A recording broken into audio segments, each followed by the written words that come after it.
अपनी अपनी प्रियता रहती है, आपको क्या प्रिय है ये तो आप जान सकते हो भाई। आपको क्या, लोग कहते हैं ना सब, कई कई लोग कहते हैं कि भाई आप पधारे हो तो क्या लोगे, चाय लाऊं कि ठंडा लाऊं, तो मेहमान के दे दोनों लिया।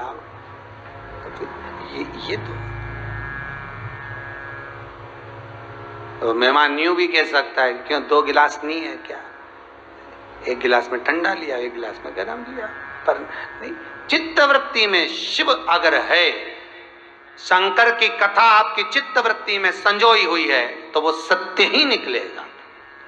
एक बहुत अच्छा प्रश्न किसी बहन ने किया है, महाराज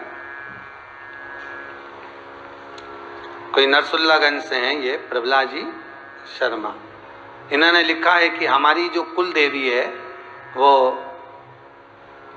बेलपत्री के पेड़ के नीचे विराजी है, और हमको अगर बेलपत्री खाना हो तो हम खा सकते हैं कि नहीं खा सकते। तो कुल देवी अगर आपकी बेलपत्र के पेड़ के नीचे है और कुल देवी ही वृक्ष के नीचे विराजमान है, तो फिर तो शास्त्र रीति के अनुसार बेलपत्री का पेड़ ही आपकी कुल देवी के रूप में हो गया। आप उसका स्मरण करो, पूजन करो और प्रयास करो कि उसको कोई कष्ट ना हो।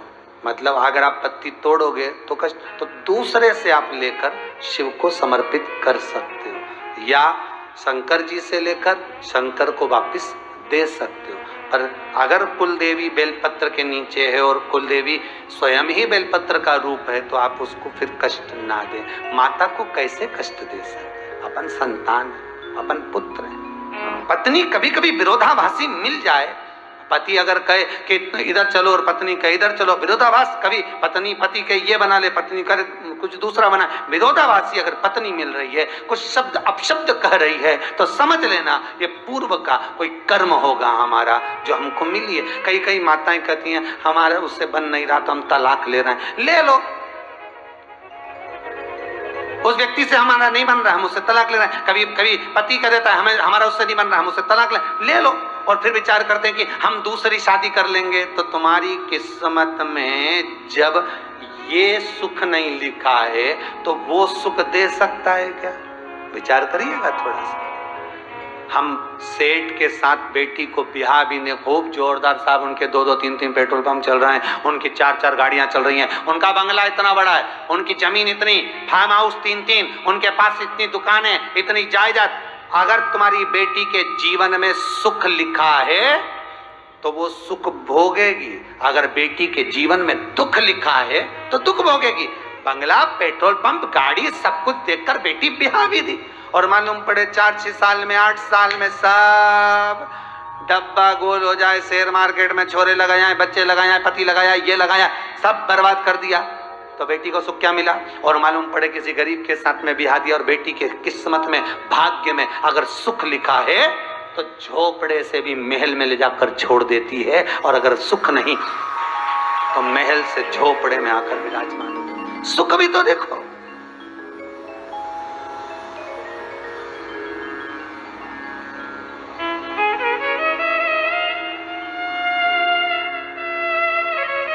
पहले बेटी को बेटे के साथ बिहाते थे, लड़के के साथ। आज के समय में लड़की को बंगला, गाड़ी, प्रॉपर्टी, फार्म हाउस और लड़के के जॉब के साथ शादी की जाती, लड़के के साथ नहीं। जॉब क्या करता है, पैकेज कितना है, गाड़ी कितनी है, मकान कहां पर है, कितने प्लाट पड़े हैं, कितने फार्म हाउस है। लड़के के साथ भी आ रहे हो कि इसके साथ भी आ रहे हो? और लड़की ने पूछ भी लिया, पहली बार जब मिली तो पूछा क्यों, कितनी कमाई तुम्हारी, अच्छा क्या करते हो? मम्मी को दे देता हूं। कभी तो थी उमा देवी, अब बन गई कात्यायनी। कुछ ही क्षण में मम्मी को ना भाई साहब, मम्मी को देखकर क्या करोगे? मम्मी क्या करती रहती? मम्मी के पास तो वैसे आता रहता है, इतना पैसा आता ही होगा, क्या करती होगी मम्मी? सब बेटियों को दे देगी तो? पति की बुद्धि में भर दिया, अब पति लाकर जगदम्बा को दे दिया है।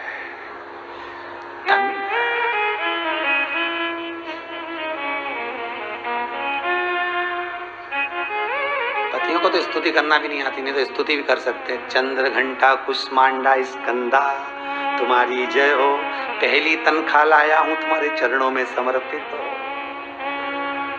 हे कुष्मांडा, हे काल रात्रि,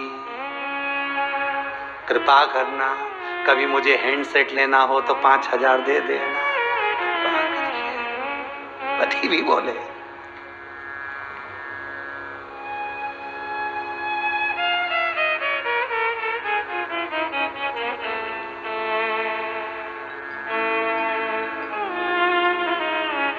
अरे एक साधारण सी बात ही ले लो भाई, सब्जी में दम नहीं होती तो पति क्या मंगवाता है? अचार ला दे थोड़ा सा, मतलब समझ जाओ, जान गए ना? सब्जी में दम नहीं है, केवल सब्जी में दम नहीं है, पति में भी दम नहीं है ये बोलने की कि सब्जी में दम नहीं है। बोल के बता दे कि सब्जी में दम नहीं है, फिर वो दम निकाल दे थारी, फिर देखें। हमारे यहाँ पर विवाह में सुहागिलें करी जाती हैं, सुहागनों को भोजन कराया जाता है, या तो विवाह के पहले भी करा देते, विवाह के बाद भी करा देते। कोई अच्छा कार्य होता है तो सुहागनों को बुलाए। क्यों क्यों कहते हैं कि हमारे यहाँ सुहागनों जिम रही हैं, आज हमारे यहाँ सौभाग्यवती माताएं जिम रही हैं, आज हमारे यहाँ सुहागिलों का भोजन है। सही, कई माताएं करती हैं, बड़ा महीना देखकर सुहागिलों को भोजन कराती है, 12, 13, 14, 15 सुहागिलों का। क्यों कहते हैं कि सुहागिलों का उस सुहागिलों का भोजन नहीं होता, ये सुहागिलों को इसलिए बुलाया जाता है कि घर की बहुओं को, घर की बेटियों को, घर की पुत्रियों को ये माताएं आए और आकर कुछ ज्ञान उपदेश देकर जाएं। पर क्या करें, ये आती तो हैं।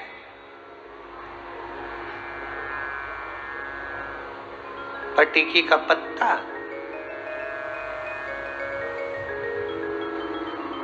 वो डब्बा भरने की लाली, पेंसिल और 1-2 सामान और दे दिया जाता है, और ये बढ़िया खा पी के और सुहागिल का भोजन करके चली जाए। पर एक बार बहू से नहीं के बेटा मर्यादा में रहना, सम्मान करना, बहुत अच्छी सासू, बहुत अच्छा बेटा, भोजन अच्छा बना, खूब जोरदार बना, सुहागिलों का तुमने सम्मान करा, तुम्हारा भी सौभाग्य भगवान ऐसे अमर करे। एक बार तो दिल से कहना चाहिए,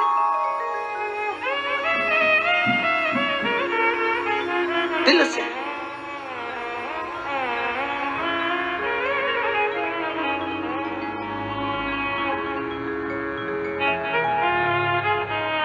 पत्नी कब तक बूढ़ी नहीं होती? जब तक उसका सौभाग्य है। पत्नी कब तक बूढ़ी नहीं होती? जब तक उसका पति है। पत्नी कब तक बूढ़ी नहीं होती? जब तक उसकी मांग में सिंदूर है। पत्नी कब तक बूढ़ी नहीं होती? जब तक उसके मस्तक पर बिंदी है। पत्नी कब तक बूढ़ी नहीं होती? जब तक उसके गले में मंगलसूत्र है। पत्नी कब तक बूढ़ी नहीं होती? जब तक उसके पांव में बिछुड़ी है। पत्नी कब तक बूढ़ी नहीं होती? जब तक उसके पांव में पायल है। पत्नी कब तक बूढ़ी नहीं होती? जब तक उसके होठों पर लाली है। अर्थात सौभाग्य की सूचक वस्तुएं हैं। पति अगर है तो पत्नी कभी बूढ़ी नहीं होती। पत्नी बूढ़ी कब होती है? जब पति चले जाता है। पति कब बूढ़ा होता है? जब पत्नी चली जाती है। पति भी बूढ़ा नहीं होता जब तक पत्नी है। वो कहती रहती है जाओ जरा बाजार से सब्जी ले आओ, तो क्या 2 कदम नहीं चल सकते? मतलब पत्नी पति को ये बल देती है कि तुम अभी जवान हो, भले तुम्हारी 80 साल की उम्र हो गई, तुम सब्जी मंडी तक जा सकते हो, दूध की थैली ला सकते हो, अभी तुम बूढ़े नहीं हुए। पति बूढ़ा कब होता है? जब पत्नी चली जाती है, अकेला पड़ जाता है, तब बूढ़ा होता है। क्योंकि बार बार बहुएं कहती हैं पापा से अब नहीं बनता है, बार बार बेटा कहता है पिताजी अब तुमसे बनता नहीं है, मत जाया करो। मतलब ये सिद्ध कर दिया कि बाप बूढ़ा हो गया है। ये सिद्ध कर दिया कि पिता बूढ़ा हो गया। पत्नी का सौभाग्य होता है जब तक पत्नी बूढ़ी नहीं होती, क्योंकि पति बार बार कहता रहता है जा तू जरा मेरे लिए चाय बना ला। जब घर में बहू है तो मैं क्यों ना, तू बना के लिया, वो बेचारी को आराम करने दे, तू जा। और पत्नी जाती चाय बना कर ले आती, पत्नी जा मेरे लिए पानी गर्म करते, पत्नी जाती। पति को मालूम है, और पति है, पत्नी बूढ़ी नहीं हो सकती। पर पति जब चला जाता है, बहुएं बार बार, मोहल्ले के लोग बार बार ये जता देते हैं बेचारी अकेली हो गई, अब कौन करेगा, क्या करेगा, कैसे होगा। बहुएं भी यही जताती रहती हैं अब तुमसे बनता नहीं है, हम कर देंगे मम्मी, अब कौन करे। ये बुढ़ापे को दर्शाया जाता है। एक बार अगर नारी बेदव्य हो जाए, एक बार अगर नारी बेदव्यता को धारण कर ले, घबराना नहीं। शंकर के अनुमोदन में, श्री शिवाय नमस्तुभ्यम में, शिव के पूजन में, शिव की अर्चना में इतने लग जाओ कि भगवान से प्रार्थना करना कि इस बार मौका दिया, ऐसा अब मत देना, अगला जन्म देना तो अखंड सौभाग्य लेकर जाऊं, ऐसी कृपा कर देना। और ऐसे वर को क्या वरूं जो जन्मे और मर जाए, वर वरूं मेरा सांवरा तो मेरा चूड़ा अमर हो जाए। अगली बार ऐसे वर को मैं वरूं कि भगवान ऐसी कृपा करना कि मेरा सौभाग्य मेरा अमर रहे। ऐसी ये तुम कर सकती हो, ये तुम बोल सकती हो, ये तुम आराधना कर सकती हो। श्रावण के महीने में अगर एक जल की बूंद भी आप शिव को चढ़ा रहे हो तो उसका फल कितना है वो देखिए। अगर एक लोटा पानी भी हम शंकर को चढ़ा रहे हैं तो उसका पुण्य भाग कितना है। शंकर को अगर आप एक बेलपत्र चढ़ा रहे हो तो यह मत सोचना कि आप चढ़ा रहे हो, कहीं कोई पुण्यता आपके जीवन की प्रकट हुई होगी, तब जाकर शिव को एक बेलपत्र आप समर्पित कर पा रहे हो। आप 24 घंटे काम करते हो, 24 घंटे व्यापार करते हो, व्यवसाय करते हो, सबसे बात करते हो, शक्कर इतने रुपए किलो है, चावल ये भाव है, दाल ये भाव है, पर आपके मुख से शिव का गुणगान निकलता है क्या? नहीं। सुबह घर से निकले तब भगवान का भले स्मरण कर कर निकल गए, शाम को भले घर पहुंचे तब भले आपने शिव का गुणगान कर लिया, पर दिन भर तो आपसे मुख से भगवान का नाम नहीं निकलेगा ना। आप प्रयास करेंगे तो भी प्राप्त नहीं होगा। वो तो शिव करुणा सागर की कभी कभी कृपा ऐसी हो जाती है कि दिन भर मुख से श्री शिवाय नमस्तुभ्यम का स्मरण निकलता रहता। एक बात पहले भी कही, आज फिर कहते हैं, बहुत ध्यान से सुनिएगा। उदर की तृप्ति भोजन से और आत्मा की तृप्ति भजन से।